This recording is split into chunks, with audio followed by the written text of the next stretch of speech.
बिस्मिल्लाहिर्रहमानिर्रहीम। अस्सलामुअलैकुम, welcome to my new vlog. इस वक्त आपको ये छोटा सा जो कमरा नज़र आ रहा है, थोड़ा सा अंधेरा भी नज़र आ रहा है। उसकी रीज़न ये है कि यहाँ पे मैंने ये लाइट दिखाने के लिए आपको कमरे की लाइट को अभी ऑन नहीं किया है। तो ये है हमारा प्रेयर रूम, अम्मी का प्रेयर रूम है ये। इसकी डेकोरेशन हमने इस तरह से की है। तो ये लें, अब हमने कमरे की लाइट को ऑन कर दिया है और आप देख सकते हैं बहुत ही छोटा सा कमरा है। बस 2 से 3 लोग आराम से यहाँ पे बैठ के नमाज और तस्बीह वगैरह पढ़ सकते हैं। अम्मी को असल में बहुत शौक था कि जब भी मैं अपना नया घर बनवाऊंगी तो एक छोटा सा कमरा ऐसा बनवाऊंगी जिसमें मैं तसल्ली से बैठ के तस्बीह और कुरान शरीफ और नमाज वगैरह पढ़ सकूँ। तो अल्हम्दुलिल्लाह अल्लाह ने उनका ये शौक़ पूरा किया। अल्लाह मियाँ मेरी अम्मी को, बल्कि सबकी मदर्स को, फादर्स को बहुत बहुत लंबी उम्र और सेहत वाली ज़िंदगी दे, आमीन। तो मुझे लगा आप में से भी जो नया घर बनवा रहे हैं या बनवाना चाहते हैं तो ये एक छोटा सा आइडिया है आपके लिए भी। एक छोटा सा ये कमरा हर घर में ज़रूर होना चाहिए। अब ऐसा नहीं है कि हम सिर्फ इसी कमरे में ही नमाज़ पढ़ते हैं या अम्मी सिर्फ इसी कमरे में ही नमाज़ पढ़ती हैं। नमाज़ पूरे घर में ही पढ़ते हैं हम, डिफरेंट जगहों पे, ताकि हर जगह नमाज की, तस्बीह की, कुरान शरीफ पढ़ने की गवाही दे। बस ये एक छोटा सा शौक़ था आप समझें, और वो पूरा हो गया अल्हम्दुलिल्लाह। तो आप देख सकते हैं इस्लामिक बुक्स, कुरान शरीफ वगैरह, तस्बीहां, जान नमाज़ें वो एक ही जगह पे सिमट चुकी हैं। और पूरे घर में इधर उधर आपको ढूंढने की ज़रूरत नहीं है कि फ़लाँ बुक मैंने कहाँ रखी है और फ़लाँ बुक कहाँ रखी है। आप कह सकते हैं कि ये एक छोटा सा स्टडी रूम बनाया गया है घर में। इसके अलावा भी कौन कौन सी बुक्स की कलेक्शन है मेरी छोटी सिस्टर के पास, अम्मी के पास, उसका विज़िट भी आपको मैं इंशाल्लाह करवाऊंगी। तो यहाँ पे है हमारी क्यूट सी फैमिली मेम्बर मरियम की बर्थडे। ऐसे ही हम इसके हाथ में नाइफ़ पकड़ाते हैं ये रोना शुरू कर देती है। आप इसकी ज़रा आवाज़ चेक करें।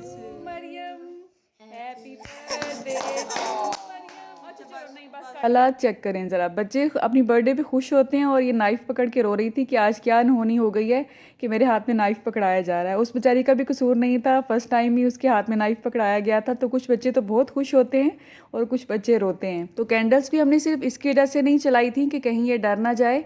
तो अब आप देखें, ये कैट के साथ बहुत खुश होती है अल्हम्दुलिल्लाह, और कैट भी इसके साथ बहुत खुश होती है। अगर ये बहुत बुरी तरह रो रही हो और इसकी गोद में अगर कैट को बिठा दिया जाए तो फ़ौरन हंसना शुरू हो जाती है। आई थिंक इसके फ्लफ़ी फ्लफ़ी बाल और इसकी सॉफ्टनेस इसको बहुत मज़ा देती है। और कैट भी ऐसी है, इसके साथ इंजॉय करती है, इसको बिल्कुल भी काटने की कोशिश नहीं करती है, बल्कि चुप करके इसकी गोदी में बैठी रहती है। असल में वो कहते हैं ना कि बच्चे बच्चों के साथ खुश रहते हैं, तो ये कैट भी बच्ची ही है अभी और मरियम भी बच्ची है, तो दोनों एक दूसरे के साथ खूब इंजॉय करते हैं। मेरी लास्ट वीडियो में जब मैंने कैट की वीडियो आपसे शेयर की थी, कुछ क्लिप्स शेयर किए थे, तो उस पर किसी ने कमेंट किया हुआ था कि इस बिल्ली के बाल पूरे घर में बिखरते होंगे। तो ऐसी कोई बात नहीं है अल्हम्दुलिल्लाह, ये बिल्कुल हेल्दी है। इसको बाल झड़ की बिल्कुल भी कोई बीमारी नहीं है जिसकी वजह से इसके बाल झड़ना शुरू हो जाए। और हर दूसरे तीसरे दिन इसको अल्हम्दुलिल्लाह शैम्पू के साथ नहलाया धुलाया जाता है, तो बिल्कुल साफ़ सुथरी है ये।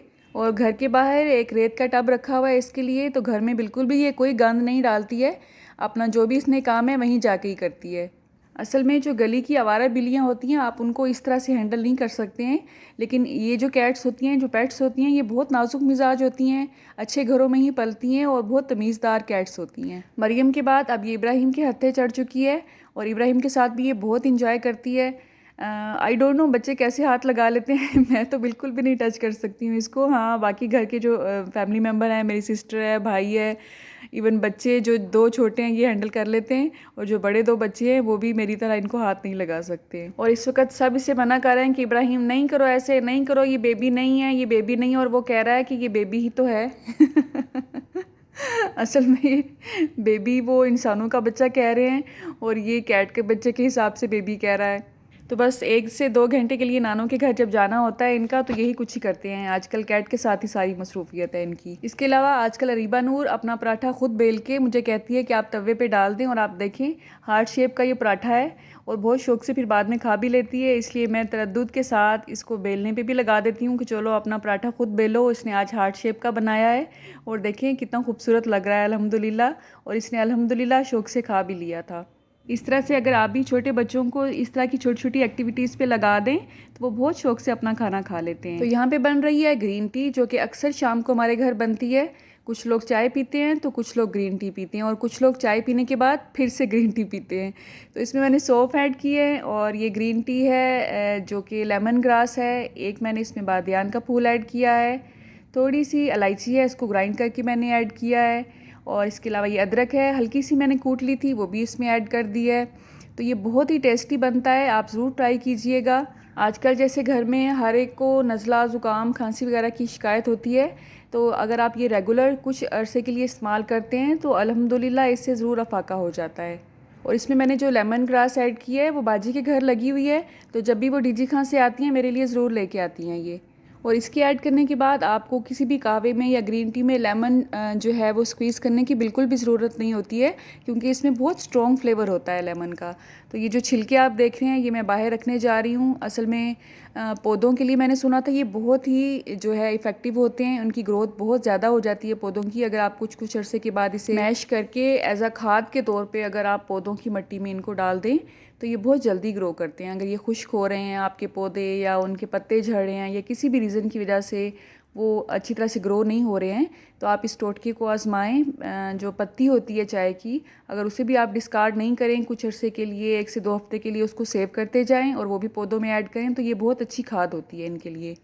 तो आजकल क्योंकि सर्दियां आ रही हैं तो पतझड़ का मौसम है, पौधे बेचारे मुरझाए पड़े हैं, आप देख सकते हैं इनका कलर भी ख़राब हुआ पड़ा है और ये जो इनके फूल वगैरह थे निकल रहे थे वो भी आजकल नहीं निकल रहे हैं। बहुत ज़्यादा गमले मैंने नहीं रखे हुए हैं। असल में अज़का को और उसके बाबा को बहुत शौक है प्लांटिंग वगैरह का, तो वही लगे रहते हैं।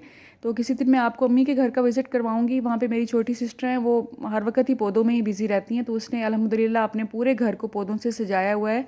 तो इंशाल्लाह उसका विज़िट भी मैं आपको किसी दिन करवाऊंगी। तो ये नीचे लॉन का हाल आप देख सकते हैं, घास भी आजकल जो कलर है इसका बिल्कुल ही फेंट हुआ हुआ है। तो पता नहीं अब कब दोबारा बाहर आएगी और घर में जो पौधे हैं ये बेचारे दोबारा से जो है फ्रेश होंगे।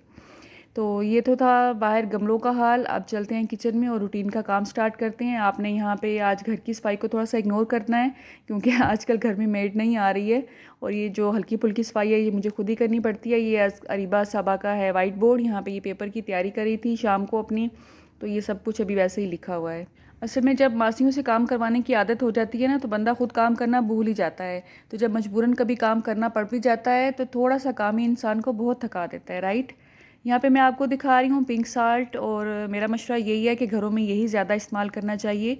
ऐसा नहीं है कि आप वाइट जो साल्ट है वो बिल्कुल ही ख़त्म कर दें, कभी कभी वो भी ले आया करें, लेकिन ज़्यादातर आप इस वाले साल्ट को प्रेफर करें तो ये ज़्यादा अच्छा है सेहत के लिए। और ये तो आप जानते ही होंगे कि ये हमारी पाकिस्तान की प्रोडक्ट है और हमारा पाकिस्तान बहुत ही कम पैसों पे दूसरे मुल्कों को ये फ़रोख्त कर रहा है। और ये देख के बहुत ही अफसोस होता है सच्ची कि इतनी बड़ी नेमत जो अल्लाह ने हमें दी है उसे कैसे हम ज़ाया कर रहे हैं। ज़ाया से मेरी मुराद इस सेंस में है कि अगर हम ये साल्ट ज़्यादा पैसों पे दूसरे मुल्कों को बेचते हैं और वो ख़रीद भी सकते हैं ज़्यादा पैसों में, तो हमारे पाकिस्तान को बहुत ज़्यादा प्रॉफिट हो। लेकिन पता नहीं क्यों, क्या सियासत है, क्या रीज़न है इसके पीछे कि हमेशा कम पैसों पे ही ये साल्ट जो है दूसरे मुल्कों को बेचा जाता है। तो अभी आपने फ़िलहाल इधर उधर की बेतरतीबी को इग्नोर करना है, क्योंकि अभी ये सब कुछ मैं समेटने वाली हूँ। यहाँ पे मैं तैयारी कर रही हूँ दही चिकन बनाने की। तो यहाँ पे मैं कंप्लीट करती हूँ अपनी हांडी रोटी और समेटती हूँ अपना किचन। तो मेरे नेक्स्ट व्लॉग तक मुझे इजाज़त दें। उम्मीद है जाते जाते आप वीडियो को लाइक ज़रूर करेंगे। मेरे नेक्स्ट व्लॉग तक मुझे इजाज़त दें। अल्लाह हाफिज़।